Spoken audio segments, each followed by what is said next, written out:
Did you know that children, particularly toddlers, smile 400 times a day? 400 times a day. Now guess how many times a day adults smile? Anybody? 20. 20. Most adults only smile 20 times a day. What happened to us? I think life happens to us. We learn over time that we just don't get everything that we want. Life hurts sometimes.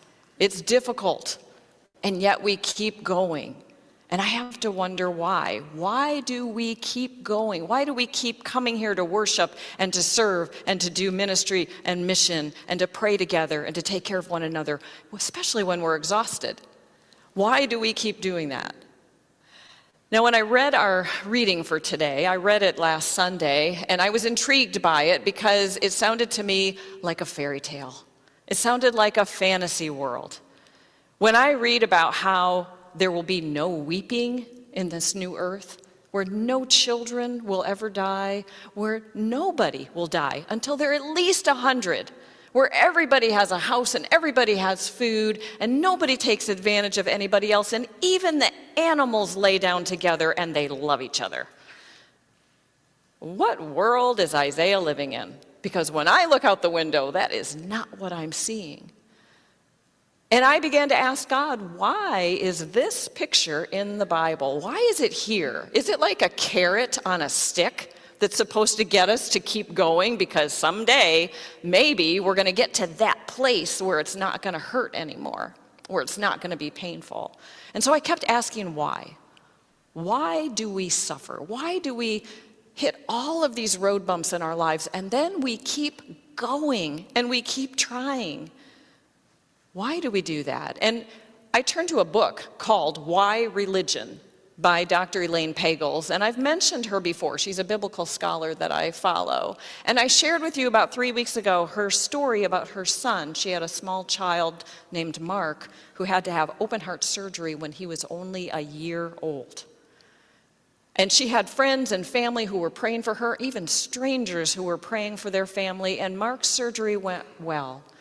It was successful, and he survived, which was in itself pretty miraculous. And so Elaine Pagels thinks that life is going to go on like a normal family, whatever normal is anymore, until a couple of years later, when her son Mark was diagnosed with pulmonary hypertension.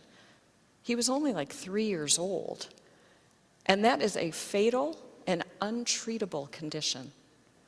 And so Elaine asked the medical team, how long do we have with this child? And they said months, maybe years. They didn't know. And Elaine and her husband made the decision to treat Mark like every other child, to let him do everything he wanted to do. And he grew into this inquisitive preschooler who loved his school. He loved his little sister. He loved life. He loved building things. He loved everything. And you could not tell from looking at him that anything was wrong with his heart or his lungs. One night, Elaine was tucking him into bed, and he threw his arms around her and hugged her and held onto her really tightly, and he said, "I'll love you with all my life and with all my death." Elaine's husband said, "There is no way he said that. He's 5. How can he say something like that?" But he did.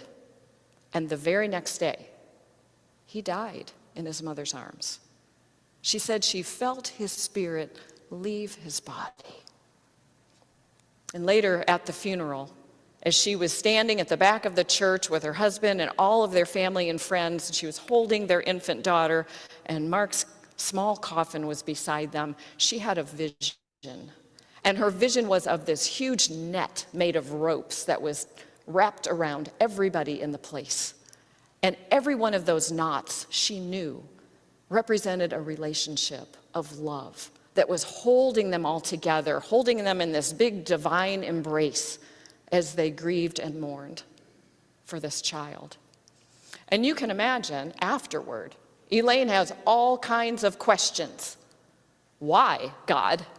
Why did this happen? Why did this happen to this child? Why does this happen to any child? Why is life like this? And as decades went by, as she continued to study and be curious about the divine and about life, she came to accept that suffering and death are as natural as joy and birth. That the opposite of death is not life. The opposite of death is birth. And life is like that big net that holds us all together, that holds us in this divine embrace. And she said she knew that her only hope to continue living was to somehow create meaning from suffering. Now notice the difference in the words here. She's not looking for meaning in the suffering. People, very well-meaning people, said to her, God must have been trying to teach you some kind of lesson. And she said, through the death of my child? I don't think so. But in that suffering, she chose to create meaning from it. And that is what Isaiah is trying to tell the Israelite people in our reading today. Now stay with me for a moment. We need to go back to those minor prophets and work our way back to Isaiah. That way, I hope we'll have a little better understanding of this text. So a few weeks ago, we started with Joel. Do you remember Joel? Joel said that God will repay everything the locusts have eaten, everything that was stolen from you, it will be repaid. But God did not stop the locusts. And then Habakkuk knew that something terrible was going to happen.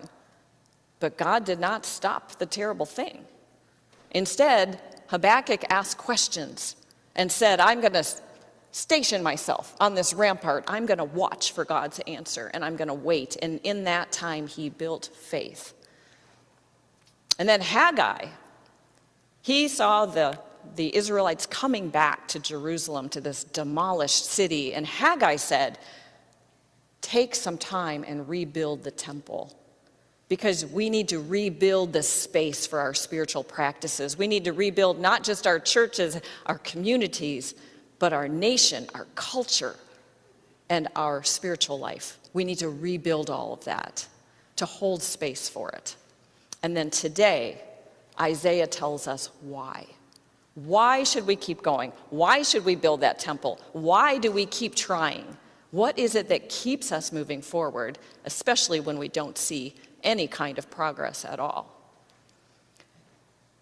God's message in our reading today is simply this, that suffering does not have the last word, so don't let it.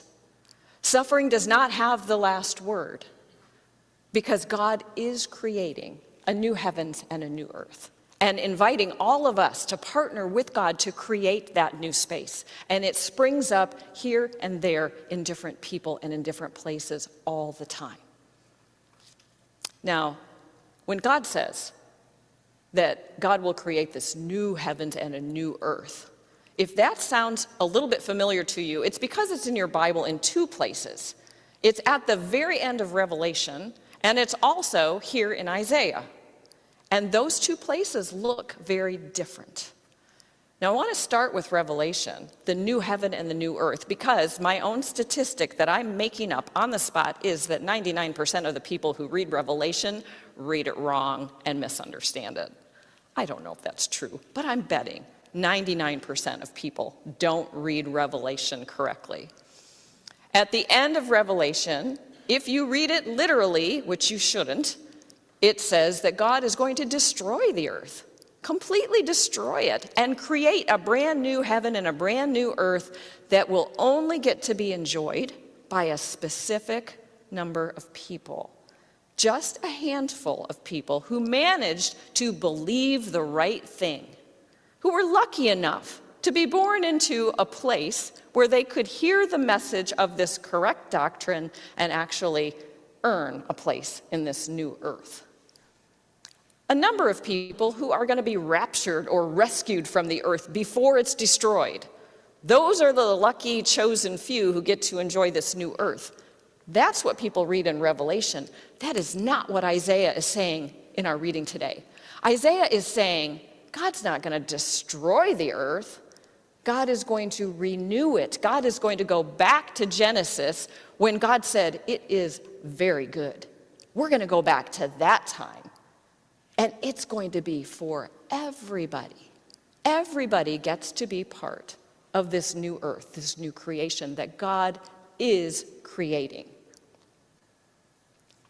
So we have to go back in Isaiah 65, a few verses before we read about that new creation, because before this comes suffering. The whole first half of Isaiah 65 is about suffering. Isaiah acknowledges, yes, people have suffered. Isaiah is writing this message at exactly the same time as Haggai is saying to the people, stop building your own homes for a few minutes and rebuild this temple because you need to begin to practice your spiritual practices again. Then Isaiah tells us why to do that. But he acknowledges first that there was suffering. The Babylonian army did come. They did destroy the temple. They did kill a lot of people. They did take some captive. And now the captives are coming back. Actually, not the captives, but their children, you remember, are coming back. And Isaiah acknowledges that. And he shows us this picture of God stretching out God's arms to the people, saying, I held out my arms to you, and you ignored me. And you faced the consequences for doing that. And then God shows us this picture of the new earth, this place where there's no weeping, where children don't die, where people live to be 100, where the lion and the wolf and the lamb all lay down together. And then God tells us that suffering does not have the last word because God is creating. In verse 18 it says, God is creating right now in this place, all over the world, that new earth. It's not something we're waiting for after this angry God destroys the planet. We are seeing it built in people, in relationships, in every knot of that rope that Elaine Pagel saw around us. That God is creating it now, and that suffering does not have the final word. So if you are in a place of suffering, don't let suffering have the final word. Hold on to that dream because that is God's why. Don't let suffering be the last word. Instead, hold on to this vision of this new earth that God is creating right now in us. Now, Elaine Pagels understood the suffering part of Isaiah 65 really well. She understood that maybe more than some of us because a couple of years after her child died, they had welcomed a new baby into their family, so she had an infant and a toddler when her husband was tragically killed in an accident. And she was left a single parent with these two little ones to take care of. She did not have enough income to keep their home. She had to figure out a way to make everything work while she trudged through those days of grief and pain. But she had two children who needed her. And those two kids still were smiling 400 times a day, even when Elaine couldn't smile at all. And she said she began to realize, as she made her way through and in this grief, in this suffering, she began to understand that life is filled with these invisible bonds that bind us all one to another, that connect us to all of creation, even the crabs and the snow leopards and the trees, that connect us to the divine itself and connects us to the world beyond. And those invisible bonds are stronger than any suffering. It is grace, she said, that helped her rebuild a life and to continue to study, to ask God questions, to be curious, and to move forward. Her why was grace and curiosity. And it makes me wonder today, what is your why? Why do you keep going? Why do you keep trying?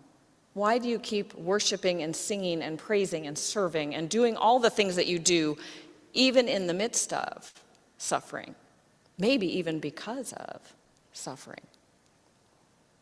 Now, God's why is simply, suffering doesn't have the last word, and God is creating a new earth all around us. But what is your why? Now, I want you to think about that for a moment, and I want to go a little bit in a different direction for a minute and say, how? How do we put one foot in front of the other when we don't see any progress? There are a lot of studies about this, and I've shared all of these things in the past. But one of the first things you can do today, if you're feeling anxious, fearful, worried, afraid, is to create a sanctuary for yourself. And I'm not talking about this place, and I'm not talking about a structure. You don't have to go out with a hammer and some nails and some 2x4s and build a sanctuary. It is just a place where you can breathe for a couple of minutes, where you can feel connected, where you can spend a little time with God or a little time in silence, whatever it is that ministers to your heart.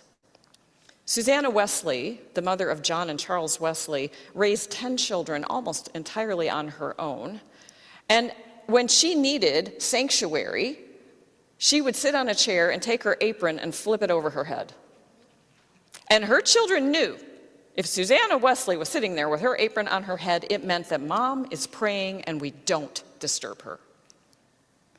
My sanctuary, I found, is a pair of noise-canceling headphones. I put those things on. It doesn't matter if the dogs are barking, the phones are ringing, my husband has the TV on too loud. I am in another world, and it is fabulous. Maybe your sanctuary is your car. Maybe it's a corner of your house. Maybe it's a spot in the basement or in the backyard or out walking in nature. But think, where's your sanctuary? Because you need to have one. Haggai said, build the temple, because you need that space. The other thing we have to do is to be curious. When we are curious at all, it takes our brain activity from our amygdala, our fight or flight response, and it moves it to the front, prefrontal cortex. It's an actual move. I mean, this is brain science. I can't tell you anything more about brain science than that. But I've noticed when I'm on Facebook or social media and somebody puts something really angry or divisive online, I am immediately in fight or flight. I want to write, how can you believe this nonsense?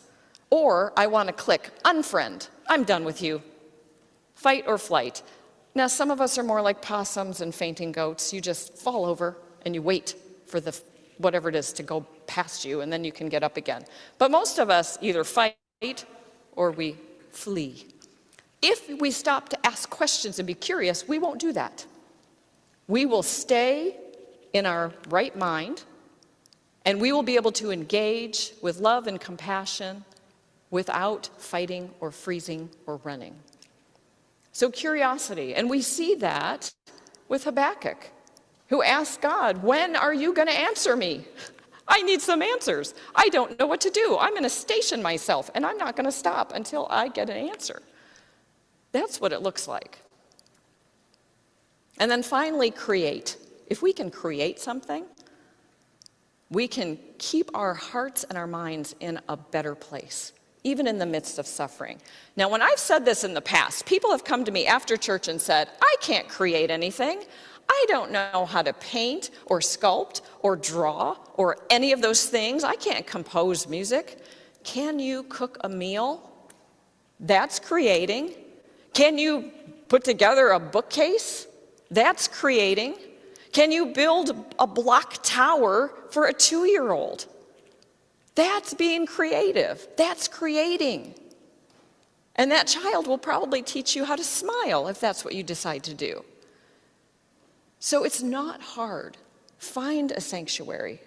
Create one for yourself. Try to ask questions and be curious. And be creative, because that's what Isaiah is calling us to do.